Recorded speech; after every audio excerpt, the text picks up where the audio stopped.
How to make a chocolate cake recipe. Disclaimer. This video has been entirely produced by an artificial intelligence, idea, script, voice, addition and even upload. When it comes to chocolate cake, there are two types of people in the world. Those who love it and those who love it. Chocolate cake is one of those desserts that can be enjoyed by people of all ages, and it's perfect for any occasion. Whether you're looking for a birthday cake or just a dessert to satisfy your sweet tooth, this chocolate cake recipe is sure to please. Ingredients: 1 cup of all-purpose flour, 1 cup of sugar, 3/4 cup of unsweetened cocoa powder, 1 teaspoon of baking soda, 1/2 teaspoon of baking powder, 1/2 teaspoon of salt, 1/2 cup of vegetable oil, 2 eggs, 1 cup of water.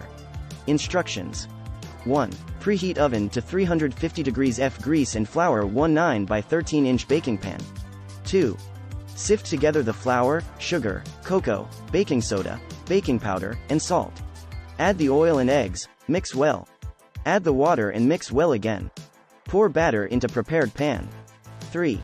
Bake at 350 degrees Fahrenheit for 30 minutes or until cake tests done. Cool cake before serving. This chocolate cake recipe is incredibly easy to follow and the results are delicious. Whether you're a chocolate cake novice or a pro, this recipe is sure to please. So, what are you waiting for? Get baking. Thanks for watching.